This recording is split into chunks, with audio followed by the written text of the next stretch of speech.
नमस्कार। नमस्ते, बैठिए। हाँ तो सब लोग आ गए, कार्रवाई शुरू की जाए। मैंने आप लोगों के एग्रीमेंट, रसीदें, चालान और सारा पत्र व्यवहार ध्यान से देखा है। एग्रीमेंट में एक शर्त यह है कि लाला हरिराम हर महीने के 7 तारीख के अंदर प्रताप ऑयल मिल्स के मालिक मनोहर लाल जी को 80,000 रुपए देंगे। इस शर्त के अनुसार पहले 2 महीनों तक उन्होंने रकम भेजी, लेकिन तीसरे महीने कोई रकम नहीं भेजी और उस दिन से आज तक कोई पेमेंट नहीं किया। That's right. इस हिसाब से लाला हरिराम डिफॉल्टर ठहरते हैं और एग्रीमेंट की शर्तों के अनुसार उन्हें 50,000 रुपए हर्जाना देना चाहिए और प्रताप ऑयल मिल्स की एजेंसी छोड़ देनी चाहिए। लेकिन ठहरिए, मेरी बात अभी पूरी नहीं हुई। मैंने अभी जो कहा वो इस विवाद का एक पहलू है। इसका एक दूसरा भी पहलू है।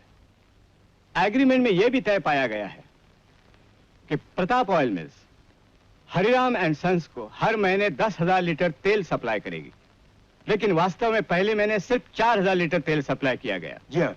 और दूसरे महीने उससे भी कम, जी, सिर्फ 3,000 लीटर। ऐसा क्यों? इसका एक कारण है। मैंने इनसे कहा था पहले वो माल खपा लीजिए, बाकी का बाद में भेज देंगे। ये बात कभी नहीं हुई थी। यही बात हुई थी, मुझे अच्छी तरह याद है। मगर आप तो माल बेचने के बजाय जमा करना चाहते थे ताकि बाद में ब्लैक कर सके, इसलिए मैंने आपको माल नहीं भेजा। ये बिल्कुल गलत है। ये बिल्कुल सही है। यह बहस बिल्कुल बेकार है मनोहर लाल जी। आप लोगों की चिट्ठियों में तो इस बात का कोई कहीं जिक्र नहीं है। ना होगा। खैर, आप ये तो मानते हैं ना कि जितना माल आपको भेजना चाहिए था उतना आपने नहीं भेजा, यानी एक डिफॉल्ट आपसे भी हुआ। बिल्कुल नहीं, मैं नहीं मानता। मैंने माल भेजने से कभी इनकार नहीं किया। और आप इनकी चिट्ठी देखिए, इन्होंने तीसरे महीने की किस्त भेजने से सरासर इनकार किया है। माल न भेजना भी तो इनकार करना ही हुआ। अब मेरे सामने सवाल यह है कि जब दोनों पार्टियां ही डिफॉल्टर हैं, तो फिर उनमें से पहला डिफॉल्ट किसने किया?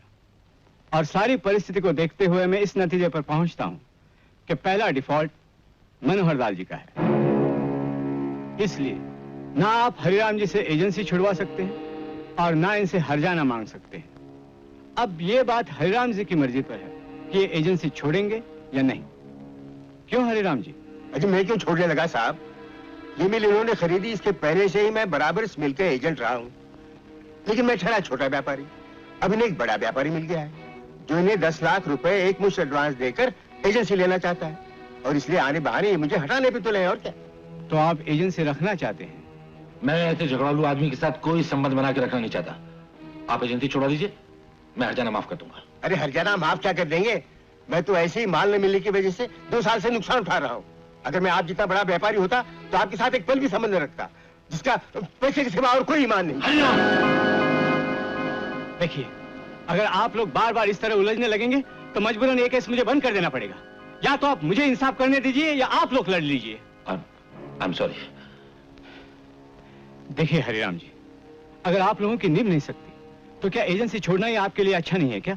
लेकिन मैंने जो इतना नुकसान उठाया उसका क्या होगा? मैंने कोई ठेका नहीं ले रखा तुम्हारे नुकसान का। आपकी एजेंसी 5 साल की है ना? जी हाँ। इन 5 सालों में आपको कितना मुनाफा होता? सारे खर्चे वर्चे निकाल कर साल का 1 लाख रुपए जरूर घर आता। अगर आपको आपके नुकसान का कुछ मुआवजा मिल जाए तो? क्या आप बात क्या कर रहे हैं? मुआवजे का सवाल ही कहां पैदा होता है? आप निष्पक्ष रूप से फैसला करने आए या? मैं वही कर रहा हूं मनोहर लाल जी। पहला डिफॉल्ट आपका है और एजेंसी भी आप छुड़वाना चाहते हैं, तो इसका कुछ मुआवजा तो आपको देना ही पड़ेगा। मेरी ये राय है कि आप इनको 2.5 साल का मुआवजा यानी 2.5 लाख रुपए दे दीजिए। तो मेरी भी राय सुन लीजिए, मैंने 2.5 कौड़ी नहीं दूंगा। तो आप एजेंसी भी छुड़वा नहीं सकते। मेरा यह फैसला है कि अगर आप एजेंसी छुड़वाना चाहते हैं तो हरिराम एंड सन्स को 2.5 साल के नुकसान के एवज में 2.5 लाख रुपए दे दीजिए। इसके अलावा जो 7,000 लीटर माल सप्लाई हुआ है उसकी कीमत काटकर बाकी मिली हुई रकम उन्हें 9% ब्याज समेत वापस दीजिए। ये रकमें वापस करने के लिए आपको कितना वक्त चाहिए? जी, मुझे नहीं चाहिए वक्त, मैं आज ही चुका दूंगा सारी रकम।